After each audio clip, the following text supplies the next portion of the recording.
Seguramente, observando nuestro planeta, te haya llamado la atención que parece haber algunos patrones climáticos que se repiten. Las dos zonas polares son lugares fríos y con poca lluvia.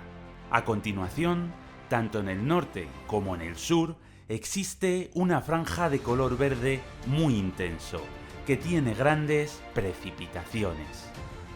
Después, existe una serie de grandes desiertos, tanto en el norte como en el sur.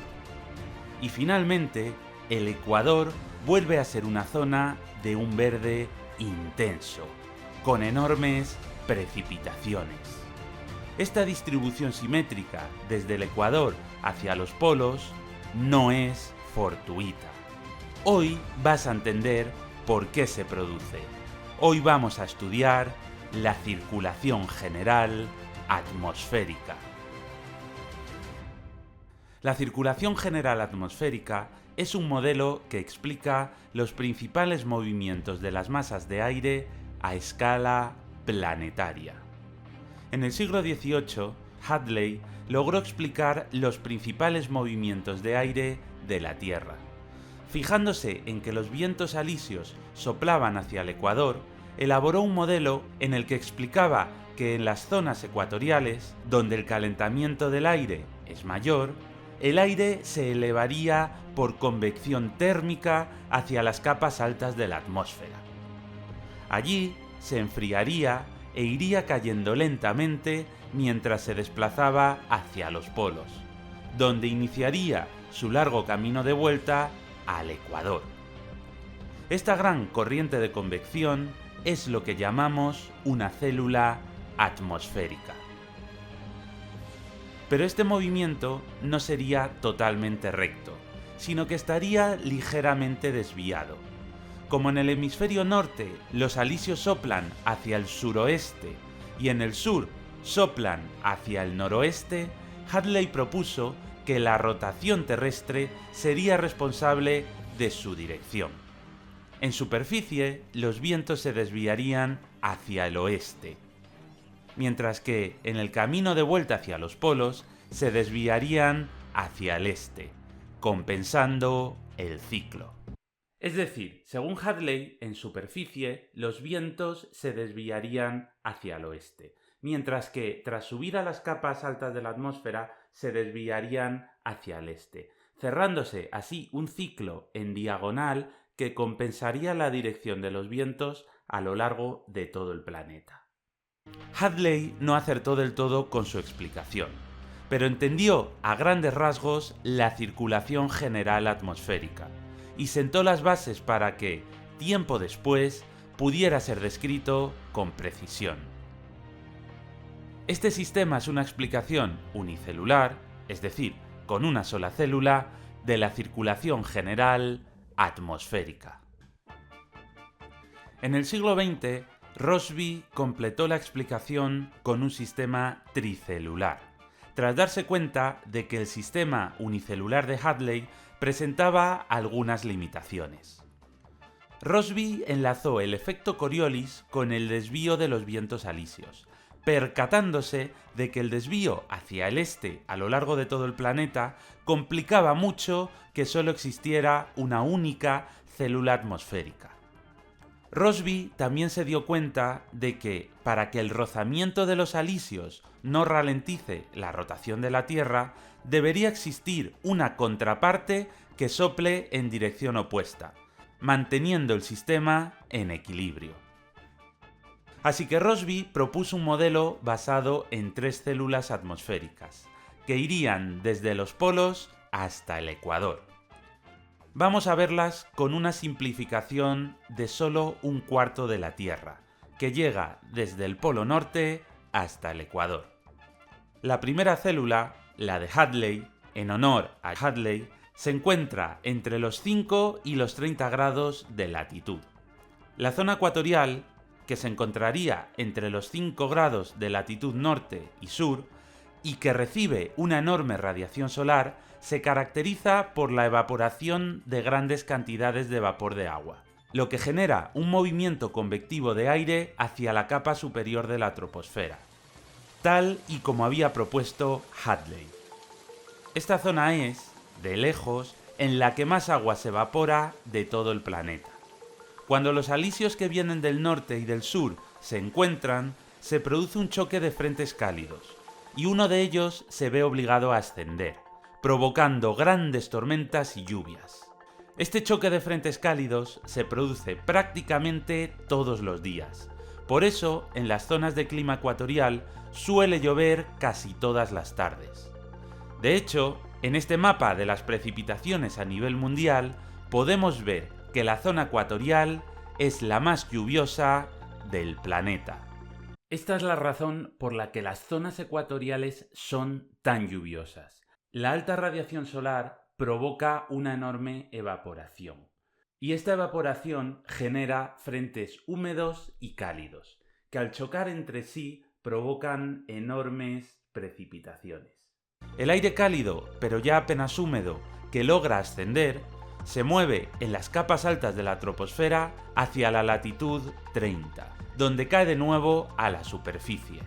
Pero este aire ya está seco, no tiene vapor de agua, y además, al caer, crea una alta presión que evita que el agua que se evapora en estas latitudes pueda ascender y provocar lluvias. Si vemos el mapa de las precipitaciones a nivel mundial, podemos observar que en estas latitudes se desarrollan los grandes desiertos del planeta, como el Sáhara. A pesar de que haga mucho calor y se evapore mucho agua, el aire seco que cae de las capas altas de la atmósfera impide que el aire húmedo ascienda, convirtiendo estas zonas en lugares secos y áridos. ¿Qué pasa entonces con el aire húmedo de estas zonas? Lo que sucede es que, al verse bloqueado por el aire descendente, se ve obligado a moverse a ras de suelo bien hacia el norte o bien hacia el sur, de vuelta hacia el Ecuador. Estos vientos que soplan desde la latitud 30 hacia el Ecuador son los vientos alisios, mientras que los que soplan hacia la latitud 60 son los llamados vientos del oeste. Y los vientos del oeste, al girar desviados hacia el oeste, compensan el rozamiento de los alisios en dirección contraria, impidiendo que se ralentice la rotación de la Tierra. La célula de Ferrel se encuentra entre los 30 y los 60 grados de latitud. En la latitud 60, esta célula arrastra hacia arriba vientos frescos y húmedos, provocando multitud de lluvias convectivas.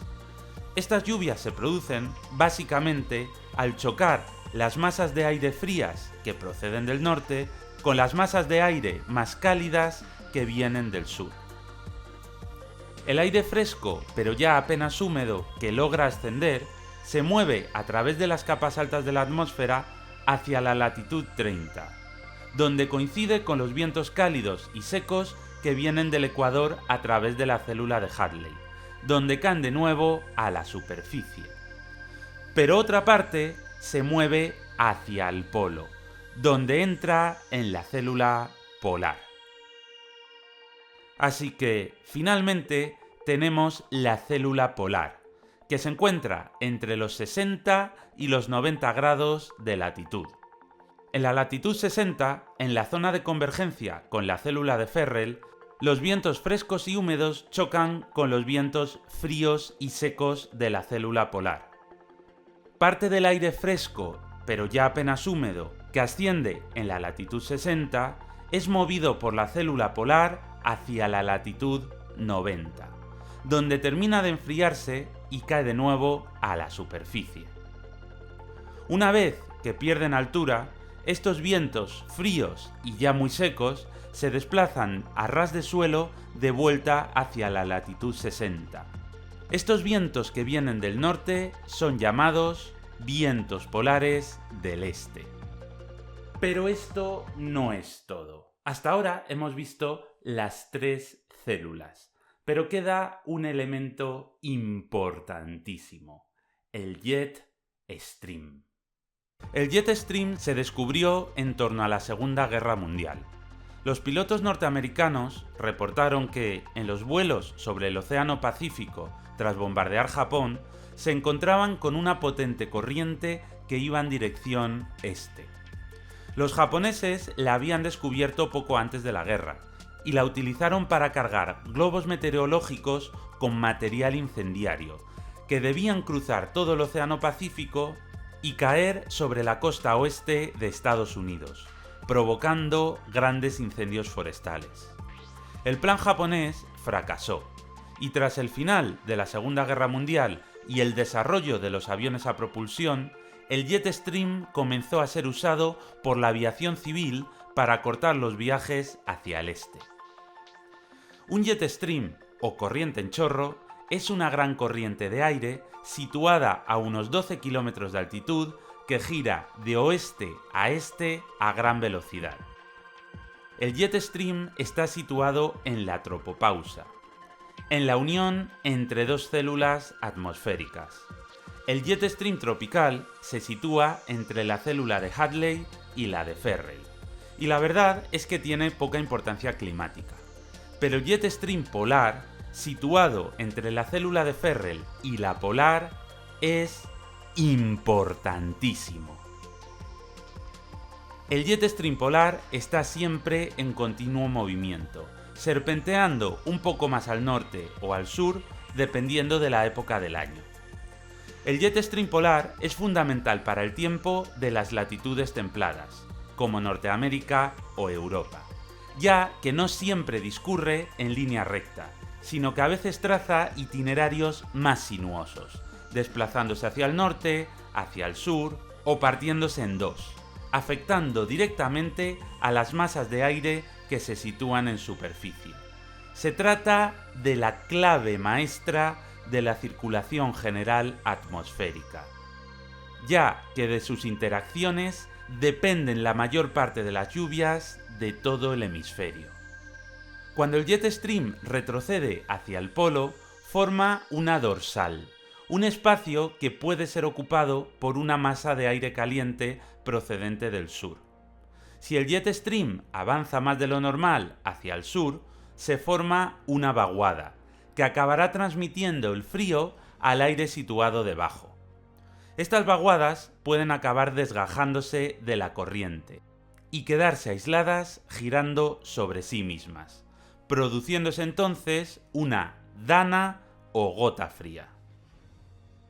Además, cuanto más pronunciadas sean las curvas del Jetstream, mayor será la velocidad del aire, ya que el aire que se desvía trata de unirse a la masa de aire de la que se ha desgajado y debe viajar a más velocidad para poder cubrir una mayor distancia en el mismo tiempo. Y precisamente este aumento de velocidad provoca una mayor inestabilidad atmosférica. Si vemos el mapa de las precipitaciones a nivel mundial, podemos observar que en estas latitudes medias, en las que chocan los frentes fríos que vienen de los polos con los frentes cálidos que vienen de las latitudes medias y que además se ven afectados por el Jetstream polar, son las segundas zonas con mayores precipitaciones del mundo, solo superadas por las zonas ecuatoriales. Así que para terminar vamos a repasar las tres células y los efectos que provocan en la circulación general atmosférica. Te recomiendo que, antes de pasar a la siguiente parte, hayas comprendido perfectamente todo lo anterior. Así que si no es así, vuelve atrás en el vídeo y visualiza aquella parte que no hayas comprendido al 100%, porque si no, es muy probable que a partir de ahora te pierdas. La convergencia entre las dos células de Hadley causa una zona de bajas presiones ecuatoriales, en la que los vientos alisios, húmedos y cálidos, confluyen y, calentados por la alta incidencia solar, ascienden, provocando grandes lluvias, pero perdiendo casi toda la humedad al llegar a las zonas más altas de la troposfera. Desde allí, los vientos se desplazan, en altura, hasta la latitud 30, donde coinciden con los vientos, también frescos y secos, que empuja la célula de Ferrel. Esta es la zona de altas presiones subtropicales. en la que el aire frío y seco desciende, bloqueando la formación de borrascas y, por tanto, la posibilidad de lluvias, lo que genera los grandes desiertos de la Tierra. Una vez que pierden altura, los vientos pueden dirigirse hacia el Ecuador, los alisios, o hacia la latitud 60, los vientos del oeste. Los vientos muy fríos, procedentes de la célula polar, y los frescos y húmedos vientos del oeste de la célula de Ferrel chocan en torno a la latitud 60, en la zona de las bajas presiones templadas. El aire polar, más frío, hace cuña bajo el viento húmedo y cálido, obligándolo a subir, provocando así grandes lluvias en esta zona, que coincide, por ejemplo, con lugares tan verdes como Europa y Norteamérica. El aire que asciende puede bien dirigirse hacia la célula polar o volver a través de la zona superior de la célula de Ferrel hacia las altas presiones subtropicales. Finalmente, en la célula polar, el aire que se ha elevado en la latitud 60 asciende y se desplaza hacia la latitud 90, donde alcanza temperaturas extremadamente bajas, perdiendo toda su humedad. Aquí, en las altas presiones polares, este aire frío y seco cae sobre los polos, provocando una alta presión que impide las lluvias, convirtiendo los polos en zonas frías y secas. Una vez llegado a este punto, ya entiendes a grandes rasgos la circulación general atmosférica y cómo influye en los climas del mundo. Aunque quizás te hayas dado cuenta de que hay algunas irregularidades. Por ejemplo, el centro de Estados Unidos es un desierto, a pesar de que debería ser tan verde como la costa este. El desierto del Sáhara no tiene equivalente en el sur de Asia. O, mientras que en el hemisferio sur, los grandes desiertos de Australia, Sudáfrica y Atacama coinciden en latitud, en el sur de Brasil no hay desierto. Estas irregularidades se deben a que la circulación general atmosférica es el patrón general, pero existen muchos otros factores del clima que pueden causar anomalías e irregularidades en la distribución de los climas.